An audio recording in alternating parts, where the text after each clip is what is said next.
म्हणजे ओस निळा एकांत या कादंबरीतली जी पात्र आहेत ती पात्र सुद्धा, काही पात्र जर वगळली तर बाकीची पात्र हे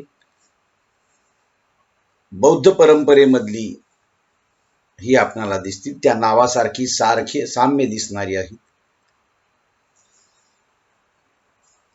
हा जो राजवर्धन आहे, हा राजवर्धन दिलीप सावगावेचा मुलगा. तुम्हाला एक कथानक हमेशा करता माहीत ठेवा, त्याची जी पत्नी आहे दिलीप सावगावेची जया, ती त्याच्याशी पटत नसल्यामुळे ती डॉक्टर आहे आणि ते मेडिकल हॉस्पिटलचे जे क्वार्टर आहेत त्या क्वार्टरला ती राहते जाऊन.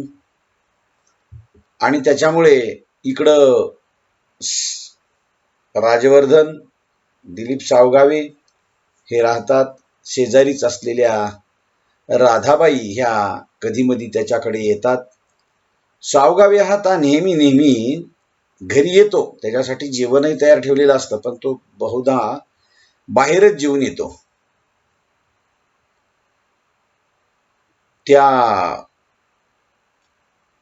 त्याची जी पत्नी आहे त्याच्यासोबत सावगावेचे जे काही संभाषण झालेले ते थोडस अश्लील स्वरूपाचं आहे, फोनवरनं झालेलं, प्रत्यक्षात झालेलं.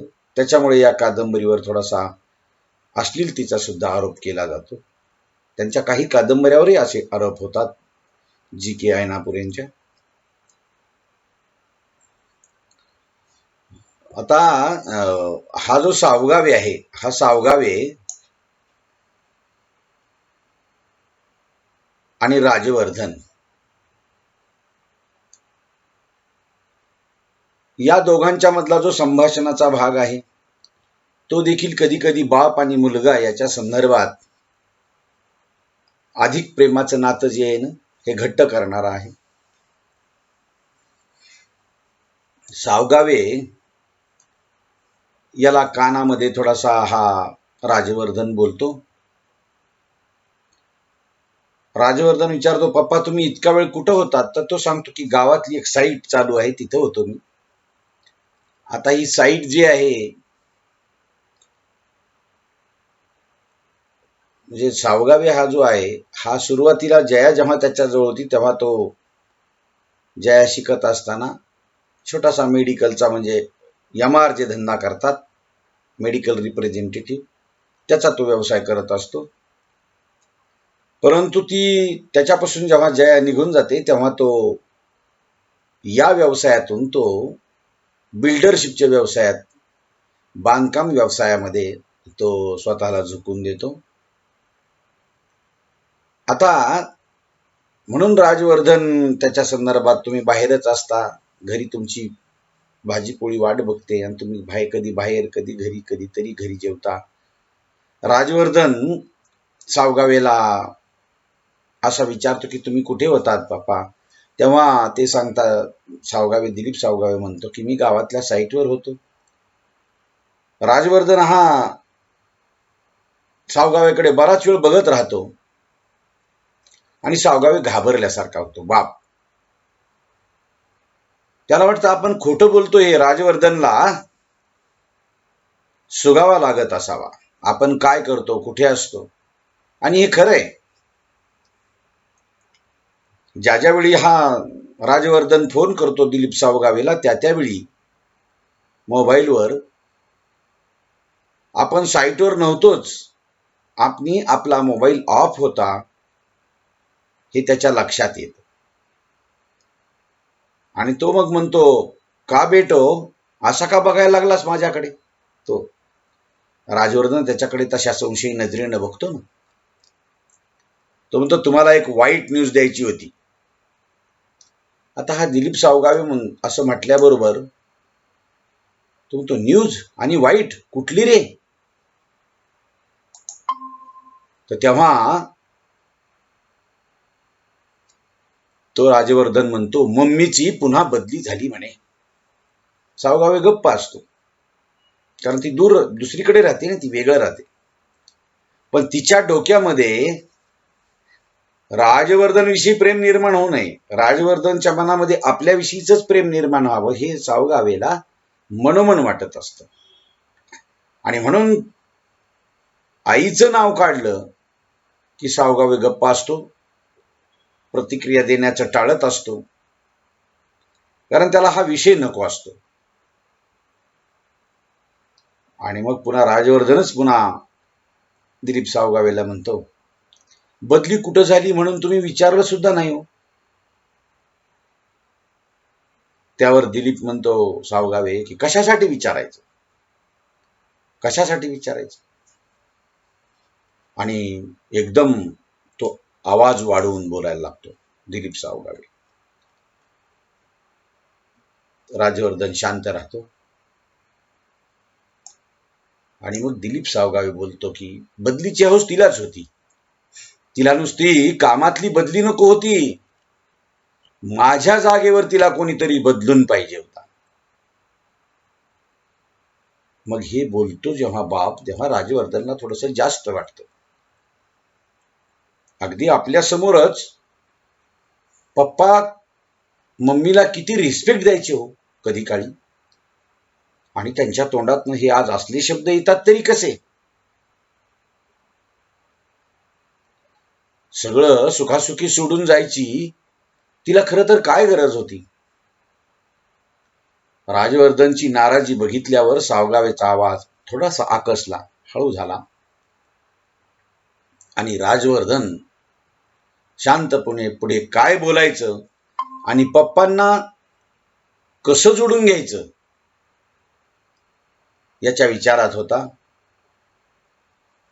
आणि तो एवढंच बोलतो की मम्मीची नंदुरबारला बदली झाली आहे. तर सावगावेला वाटतं की ह्या पोराची कमालच आहे, किती चिवट आहे. आपण आपल्या मम्मीचं सांगतोय, आपल्या पप्पांचा विरोध आहे त्याला सांगायला, त्यांचा कोणत्याही प्रकारचा रिस्पॉन्स येत नाही हे ध्यानात घेऊन सांगतोय. आणि तो पुन्हा म्हणतोय की मम्मी फोनवर रडत होती. आणि मग सावगावे सुखावतो. बघा, पती पत्नीच्या विभक्तपणात कधी काळी 7 जन्माच्या अनाभाका घेतलेली ही माणसं संसारात भांड्याला भांड लागतं आणि विभक्त होतात. ती कोणत्याही प्रकारचं कागदपत्री विभक्त होत नाहीत, दोघांच्या रागावैतागाने विभक्त होतात आणि एकमेकांचे संशय बळावत जातात. आणि जेव्हा ही जया सावगावेची पत्नी जेव्हा दुःखात असते, रडत असते, तेव्हा सावगावेला सुखावल्या जातं. सावगावे जेव्हा दुःखात असतो, वेदनेत असतो, तेव्हा जयाला सुखावल्यासारखं वाटतं. सुखदुःखांच्या जागा ह्या दुसऱ्याच्या सुखदुःखावर अवलंबून आहेत मानवी जीवनात. असंच या कादंबरीच्या संदर्भाने या पात्रामध्ये इतकी रक्ताची एकत्र येणारी नाती मुलगा वयात येत असताना देखील एकमेकाच्या दुःखातून सुख शोधायला लागतात. आणि तो सुखावून जातो, हिरवागार झाल्यासारखं वाटतं त्याला. आणि तो म्हणतो की लई घमेंड होती तिला डॉक्टर असण्याची, आता घाल म्हणावं काशीत. वर्षभर त्या नंदुरबारमध्ये राहिलं ना की मग कळेल तिला फॅशन कशी करायची. आणि मग त्यात असल्या दुर्गम भागातून, आदिवासी भागातून पळून येईल तिला सगळं कळल्यावर. तिच्या एकूण सगळं वागण्याला आतापर्यंतच्या नागपूर ठीक होतं, ती एकदम तिथं परफेक्ट सूट झाली होती आणि तिला ती तिथलचं मानवलं सुद्धा असतं. पण नागपुरातनं नंदुरबार म्हणजे सपाटच ना, एकदम धुवा, धुवक धुवक धुवा तिचा, तिची अवकात दाखवल्यासारखा. आणि तो म्हणतो मला विचारत होती, सावगावे म्हणतो राजवर्धनला, मला काही विचारत होती का. तो राजवर्धन म्हणतो नाही. बघा, त्या दुःखाच्या आडून देखील कधी काळी आपण तिच्या सोबत राहिलो, एका मुलाला जन्म दिला तिने आणि आपण जीवनाचे प्रेमाच्या संबंधाने एकत्र येऊन प्रेमविवाह करून दोघांच्या मर्जीतून प्रेमानं एकत्र येऊन या सगळ्या गोष्टी घडत गेल्या. 10-5 वर्ष राहिलो.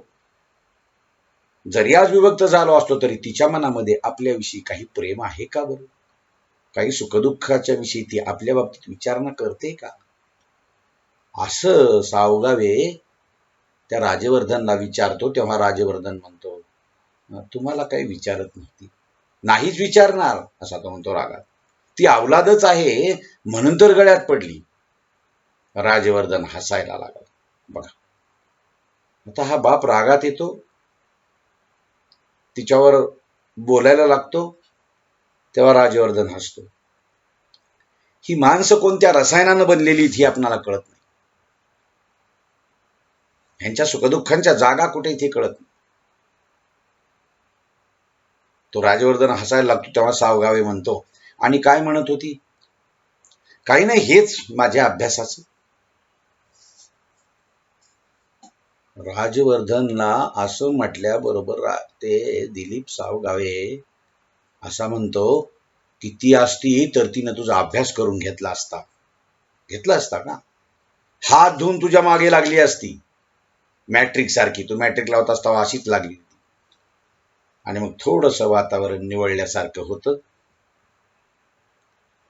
सावगावेला चिंता दूर झाल्यासारखी वाटते, कारण आपणच त्याच्यावर खरे प्रेम करतो आणि हक्कदार आहोत त्याच्या आईपेक्षा. हे सावगावेला राजवर्धनच्या मनातून वाटावं असं त्याला वाटत असतं.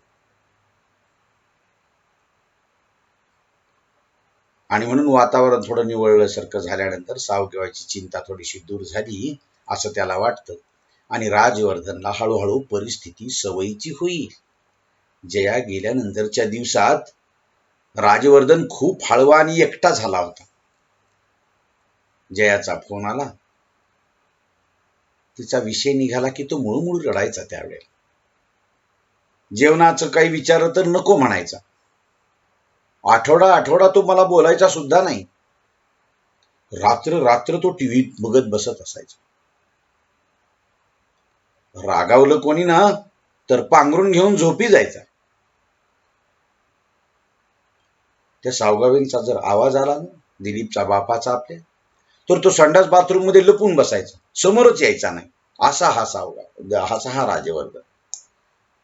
आताही तो तिथंच आहे, पण त्याच्यात थोडासा बदल झालाय. कदाचित आपल्याला अटॅक येण्याचाही हा परिणाम असेल.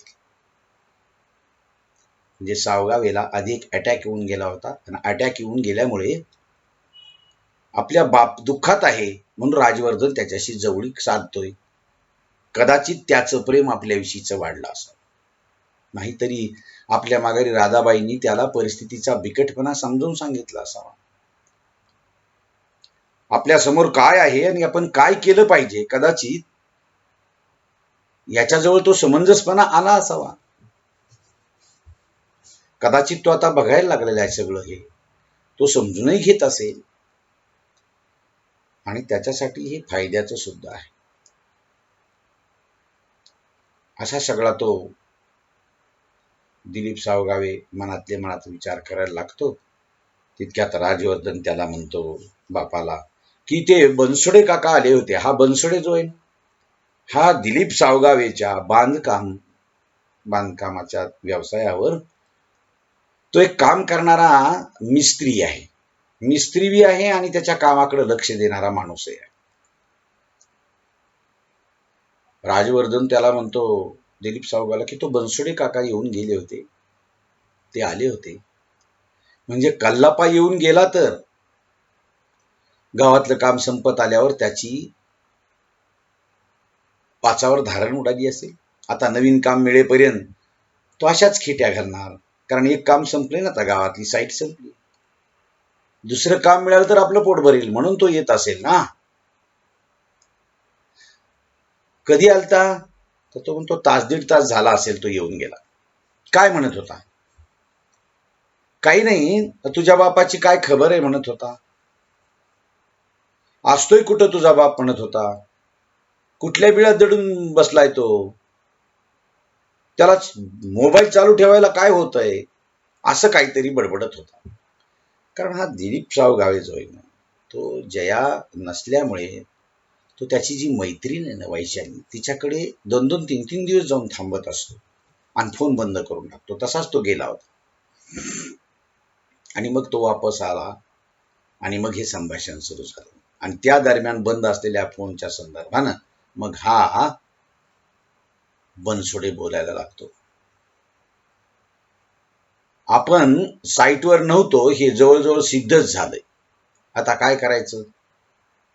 दिलीप सावगावे राजवर्धननं जे सांगितलं बनसोडे म्हणाला होता ते, त्याच्यातून दिलीप सावगावेला समजून गेलं की आपण साईटवर नसतो हे बनसोडेकडून देखील आणि आपला फोन बंद होता म्हणून देखील राजवर्धनला कळून चुकले. दुसरं काहीतरी सांगायला हवं, काय सांगायचं असं सावगावेच्या डोक्यात जुळवाजुळव सुरू झाली. ह्या राजवर्धनला आपण काय उत्तर द्यायचं? आणि मग तो राजवर्धन म्हणतो, म्हणजे तुम्ही साईटवर नव्हता का? तो म्हणतो नव्हतो. तुमचा मोबाईल ऑफ होता हो पप्पा. यस, पण काही काळापुरता होता.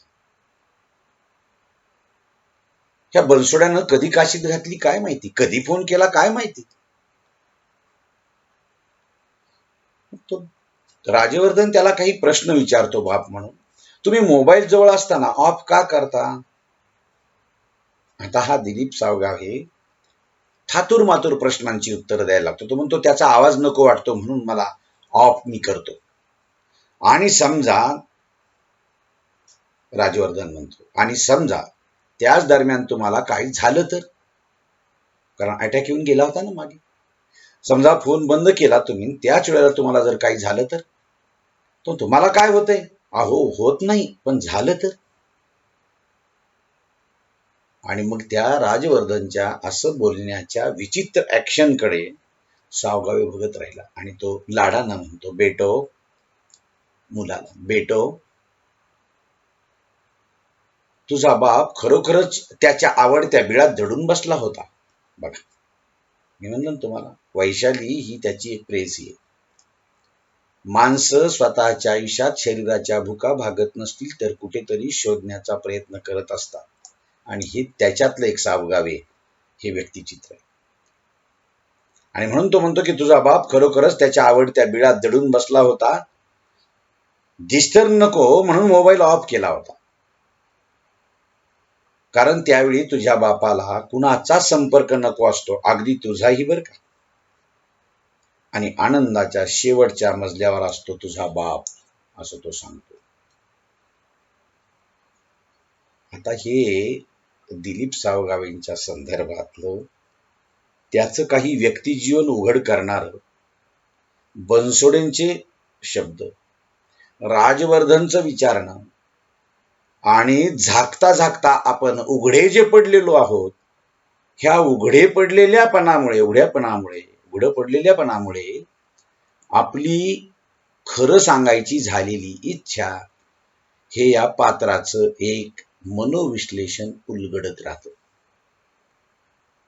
आणि म्हणून इथे हा एक छोटासा भाग संपतो. त्याच्यानंतर दुसरा एक भाग आता इथं ओस निळा एकांत या शीर्षकाच्या खाली पुन्हा काही भाग चालू होतो. आणि तिथं 1, 2, 3, 4 असे छोटे छोटे 2, 3, 3 एक उतार्याचे असे केलेले. आता बघा बॅक स्टोरी थोडीशी. पोटात राजवर्धन. आता राजवर्धन जयाच्या पोटात असताना त्या जयाचा थर्डचा रिझल्ट लागला आणि उलट्यांची सुरुवात झाली. थर्ड इयरला ती होती MBBS ला. कारण MBBS ला ती लागली आणि लागल्याबरोबरच या दिलीप सावगावे सोबत तिचं लग्न झालं. तो तिला सायकलवर नेऊन सोडायचा. दिलीप सावगावेचेच कपडे ती घालायची पुरुषाचे. आणि जयाच्या ध्यानात आलं की आपणाला तेव्हा उलट्यांना सुरुवात झाली होती. ती धास्तावली होती. तिला वाटू लागलं की अजून इंटर्नशिप राहिलेली आहे, 6 महिने, त्यानंतर नोकरी, मग ओपीडी आपण चालू करायची का लेक्चरशिप करायची, हे छळ करणारं त्रांगड तिच्या डोक्यात आलं आणि ती प्रेग्नन्सी असल्यामुळे सगळं काही जड जड आणि अनिश्चित तिला वाटू लागलं, पश्चाताप करायला होऊ लागलं. पण सावगावे हा जो आहे का नाही एकदम खुश होता. त्याला वाटू लागलं की हा आनंद साजरा कसा करायचा आपण. त्याच्या अव्याहात बडबडीतनं पुन्हा पुन्हा बाहेर पडायला लागलेलं, तोंडातनं उडवलेल्या बारीक बारीक उडत्या फुग्यांसारखे त्याचे जे शब्द आहेत ते बाहेर पडतात. एकतर कल्पना त्यानं अशी केली होती की जया हायपर टेन्शनच्या टप्प्यात गेली. सावगावे हा जंगली, आदिम आणि हलकट माणूस आहे अशी ती विचार करायची, अशी तिची पक्की धारणा झाली होती.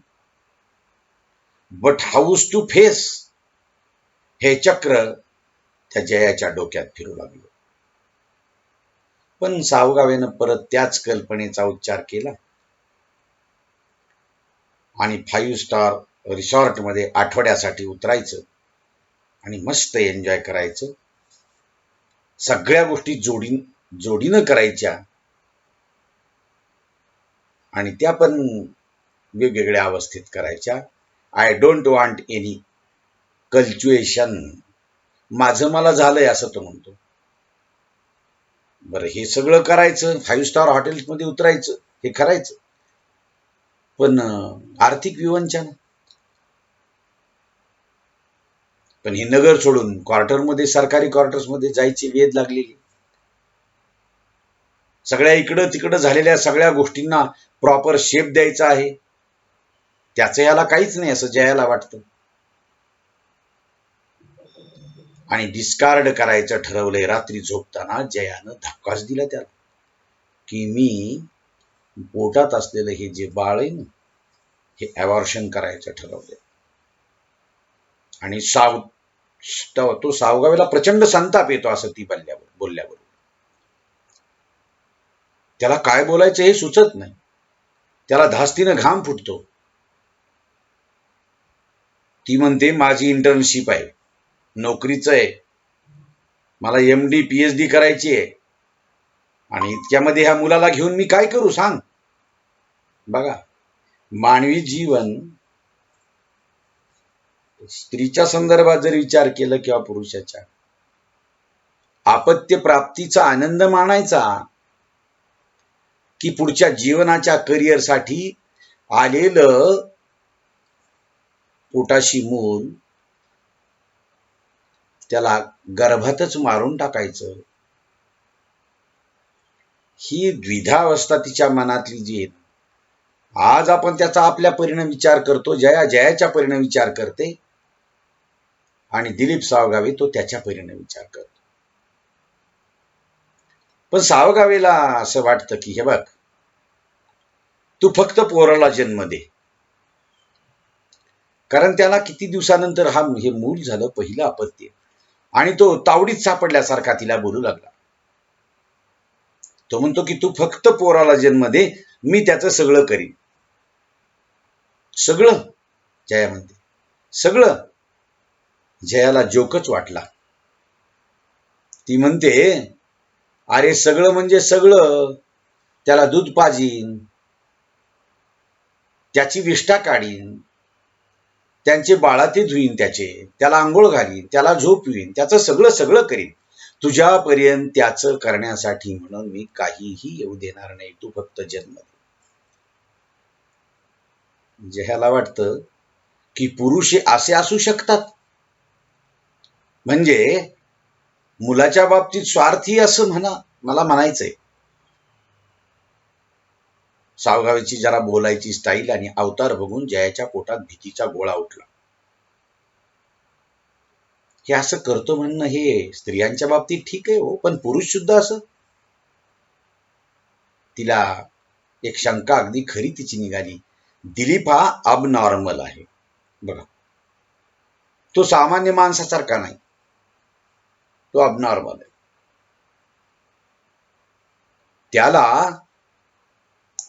म्हणजे दिलीप सावगावेला स्त्री ही शत्रूसारखी वाटत असावी कदाचित. तो स्त्रीशी समागम करताना क्रूर होतो. तो म्हणतो की खरं तर हे बाकी स्त्रीचं शरीर काहीच नाही. आपण जे जगतो वागतो आणि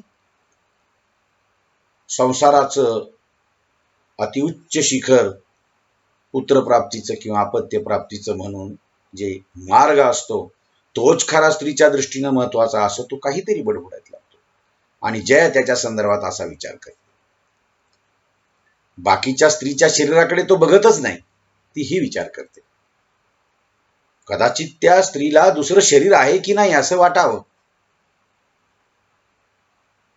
आणि म्हणून ती म्हणते की हे सगळं होण्या अगोदर इंटरकोर्स आहे, लोभ आहे, रोमांस आहे, लाचारी आहे, असल्या गोष्टी त्याच्याकडून येतात. तो लोभानं, मायेनं रोमांस करतो, लाचारी पत करतो, ह्या सगळ्या गोष्टी येतात, पण त्या टिकाऊ नसतात त्याच्या दृष्टीने. मला त्या ढोंगी वाटतात त्याच्या गोष्टी. म्हणजे ती थोडंसं संभोग आणि स्त्रीच्या संदर्भातल्या रात्रीच्या वेळच्या काही गोष्टी ज्या अश्लील आहेत त्याच्या संदर्भाने ती बोलायला लागते. तो किळसवानं वाटावं असा तो वागतो त्यावेळेला. अनएज्युकेटेड माणसं सुद्धा अशी वागत नाहीत असा तो वागतो. एखाद्या घरातली बायको किंवा स्त्री, घरातली स्त्री तिच्यासोबत आपले कसे संबंध असतात हे आपण जवळून पाहिले. तिला वाटतं हा जो असा विचित्र वागतो ना तो काहीतरी अबनॉर्मल आहे, मानसिकता त्याची काहीतरी बरोबर नाही. आणि तो आता म्हणतो की त्या मुलाला मी सगळं सांभाळील, त्याचं सगळं हल्लं मुतलं करेल, त्याला दूध पाजेल, त्याचं सगळं आहे नाही ते बघेल, तो फक्त जन्माला घाल. आणि तो आज असा का बोलू लागलेला आहे? आणि त्याचे बोलतानाचे एवढे डोळे मोठे करून तो बोलतोय, त्याला नेमकं काय व्यक्त करायचंय बरं? तो आपल्याबद्दल राग व्यक्त करतोय की प्रेम व्यक्त करतोय की तो आपल्याला शरण येतोय? हे काही तिला कळत नाही. आणि मग ती म्हणते तूर्त, हे बघ दिलीप, तूर्त मला हे प्रकरण जमणारच नाही असं ती बोलते. तेव्हा सावगावे मोठे डोळे जी त्याची होती ते आणखी मोठे करून म्हणतो का जमणार नाही? ती म्हणते आपल्या आर्थिक परिस्थितीचा विचार करायला नको का? तो म्हणतो तुला काय कमी आहे? ती म्हणते माझ्या शिक्षणाप्रमाणे माझ्याजवळ काहीच नाही. आणि मग मात्र दिलीप सावगावेला आपल्या हाताबाहेर गेल्यासारखं सगळं काही वाटायला लागतं. आणि म्हणून ती म्हणते की मला डिस्कार्ड करण्याचं फायनल झालेलं आहे, मी हे मूल काढून टाकण्याचं फायनल झालेलं आहे. तो म्हणतो तुला तसं करता येणार नाही आणि आपल्यात असलं करत नाहीत. आपल्यात म्हणजे बौद्धांच्यात. बौद्ध? जया हसली. अरे तुला बुद्धाच्यातलं काय कळतं? ते काहीही असलं तरी तुला हे करता येणार नाही म्हणजे करता येणार नाही, हे फायनल आहे. ती म्हणते मी करणार. तो म्हणतो नाही, मी तुला हे कोणत्याही परिस्थितीत करू देणार नाही, हे घडू देणार नाही. आणि ती म्हणते करणार म्हणजे करणार. आणि रागाच्या भरात त्या जयानं एक ड्रावर असा ओढला, पुडीतल्या 2 गोळ्या तिने तोंडात टाकल्या आणि ती बेडवर कोसळली. सावगाव्याला कळे ना कसल्या गोळ्या घेतल्या तिनं. पटकन त्यानं गोळ्या काढून बघितल्या, त्याचा वास घेतला, कशाचाच अंदाज येईना. झोपेच्या गोळ्या असल्या तर ठीक आहे, आणि झोपेच्या गोळ्या नसल्या तर MR म्हणजे काही डॉक्टर नव्हे. MR ला सगळ्या प्रिस्क्रिप्शनच्या थोडासा अंदाज येणार आहे, त्याला काही कळे नाही. आणि तो भयानक गडबडला. त्यानं जयाला हलवलं, तिच्या श्वासाचा खोलवर त्यानं अंदाज घेतला. एखाद्या उंच टोकावरनं दगड ढकलावा आणि प्रचंड गडगडत असा आवाज करीत तो खाली यावा, तसं त्याच्या डोक्यातनं शरीरात सगळं उतरत राहिलं. आणि पहिल्यांदा त्याला वाटलं राधाबाईंना जाऊन सांगावं, त्यांना जयाजवळ थांबवून डॉक्टरला बोलवून आणावं. पण नंतर त्याचा परिणाम काय होईल याचा अंदाज आल्यानं त्यानं निर्णय बदलला आणि घराला बाहेरनं कडी लावून तो सायकलवरनं सुसाट सुटला. थेट नाक्यावरच्या मेडिकलमध्ये घुसला. त्यानं गोळ्या दाखवल्या, झोपेच्या गोळ्या 2 तर खाल्ल्यात, म्हणजे हमखासच मरत नाही. मग प्रेग्नन्सी डॅमेजची चौकशी केली त्याने. ती प्रेग्नंट आहे, हे काही मध्ये मूल काही डॅमेज होतं का? मग डॅमेजची शक्यता जवळजवळ नाही. मग त्याच्या डोक्यातलं दगडाचं गडगडणं जरा थांबलं. तो पुन्हा लगेच घराकडे परतला. कडी उघडून तो जयाच्या जवळ आला. जया एका कुशीवरून दुसऱ्या कुशीवर ती गेली. झोपेत आहे ती. सावगावेचा जो संताप आहे तो विस्कटून गेला. त्याने एक सणसणीत लाथ त्या जयाच्या डुगडावर मारली. ती मोठ्यानं आई ग असा बारीक तिने आवाज काढला. मरका आवाज तिचा आला. परत सगळं शांत झालं आणि बाजूलाच सावगावे असा डोक्याला हात लावून बसला. काय केलं आपण हे? मुद्दाम होऊन आगीत उडी का मारली आपण? असा तो विचार करायला लागतो. ही जी कहाणी आहे का नाही सावगावेची आणि जयाची, आणि त्याच्यामध्ये पडलेला हा जो राजवर्धन आहे त्याच्या जीवनाची कथा, ही सगळी अशी उलगडत राहते. त्याच्या पुढचा जो भाग आहे तो तुम्हाला मी उद्याच्या तासाला सांगतो. आपण इथं आज थांबूया, ठीक आहे?